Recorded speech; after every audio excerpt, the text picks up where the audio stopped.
Merhaba arkadaşlar. Bugün yine farklı bir video ile karşınızdayım. Bildiğiniz gibi koronavirüsü sürecindeyiz ve bu süreçte maske konusunda bazı sıkıntılar yaşıyoruz.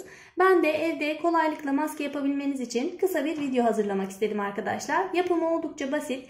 Bu şekilde iki tane kumaş parçamız var. Kullanmadığınız yastık yüzü olabilir veya çarşaftan kalan parçalar olabilir veya küçülmüş olan tişörtünüzü kullanabilirsiniz. Sizi daha fazla bekletmeden ölçülerini anlatmak istiyorum hemen arkadaşlar. Şöyle 21 santim, bu tarafı 21 santim olacak. Diğer tarafı ise 19 santim olacak. Bu şekilde iki parça kumaşımız var. Lastikler kısmına gelince lastiklerimiz 18 santim olacak arkadaşlar. İki parça lastiğimiz var ve 18'er santim olacak. Şimdi hemen 19 santim olan kısmını şöyle çeviriyorum. Bakın 19 santim olan kısmından, burası 19 santim, şöyle göstereyim. Bunun 5,5 santimini alıyorum buradan. 5,5 santimlik kısmına böyle bir çizgi çizerek buralardan dikiş yapacağımız için oraları çiziyorum arkadaşlar. Şuradan da bir 5,5 santim alacağım yine. Diğer kumaşa da aynı şekilde 5,5 santim, 5,5 santim olarak çiziyorum arkadaşlar. Şimdi kumaşımızı bakın şöyle çizdiğimiz kısımlar, şu kısımlar, şöyle göstereyim. Şimdi kumaşı şöyle yapıyorum, katlıyorum gördüğünüz gibi. Hemen ütüyle yerini belli etmeye çalışıyorum. Şöyle. Şimdi açıyorum. Şu açtığım kısmı bakın, şu çizdiğim kısmı şöyle yapıyorum. Ortadaki kısma doğru bu şekilde şöyle yapıyorum. Şu üst kısmını da yine aynı şekilde üstüne getiriyorum. Ortada birleştiriyorum.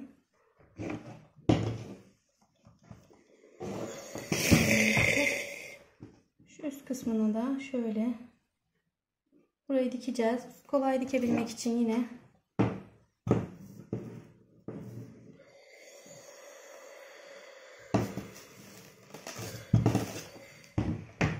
bakın şöyle oldu. Şimdi diğerini de aynı şekilde yapacağım.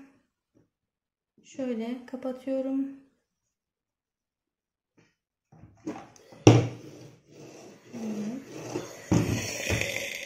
Açtıktan sonra şu kısmı bakın şöyle yapıyorum ve şöyle gideceğim. Yine şuradan şöyle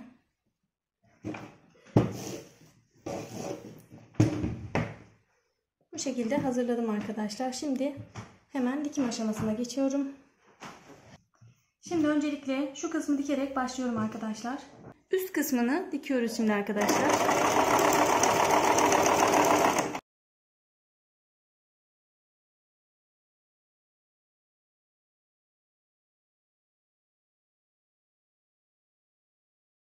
Üst kısmını diktim bu şekilde gördüğünüz gibi arkadaşlar. Şimdi hemen lastiği üzerine koyarak lastiği dikeceğiz.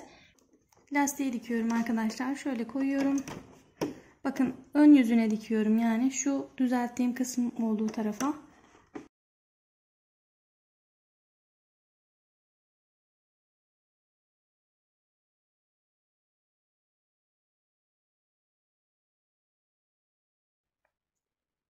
Bir tarafına taktık lastiği, diğer tarafına da aynı işlemi yapacağız. Hemen buraya da lastiği takıyorum arkadaşlar.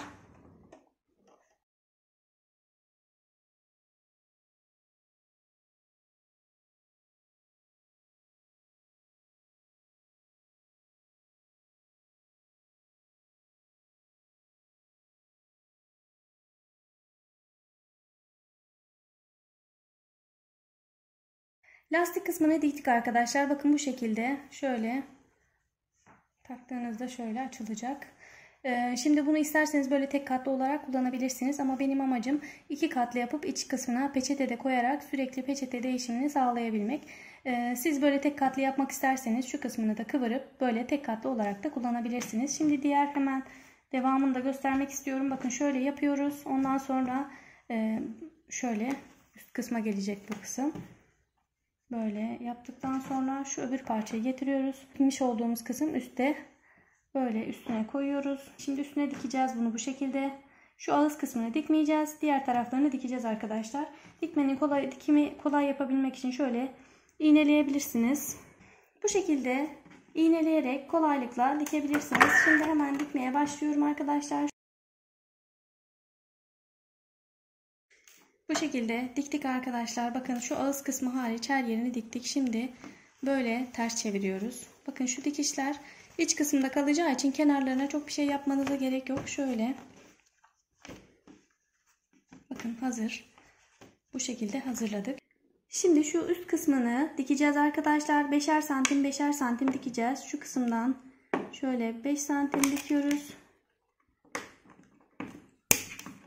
Yine bu kısımdan da 5 santim dikerek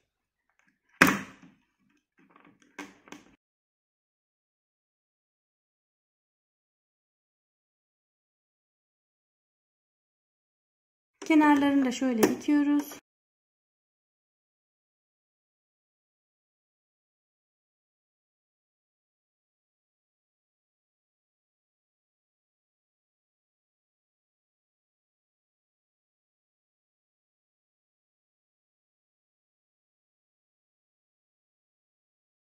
Maskemiz hazır arkadaşlar. Gördüğünüz gibi hazır maskeler gibi oldu. Oldukça güzel. Ayrıca şu kısımda boşluk var gördüğünüz gibi. Buraya da şöyle peçete koyabilirsiniz.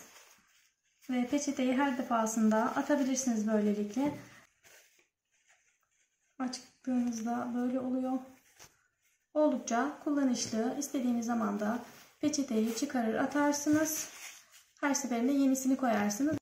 Ben çok beğendim ve çok kolay buldum arkadaşlar. Umarım siz de beğenirsiniz. Umarım faydalı bir video olur sizler için. Bugünlük de benden bu kadar arkadaşlar. Başka bir videoda görüşmek üzere. Sağlıcakla kalın.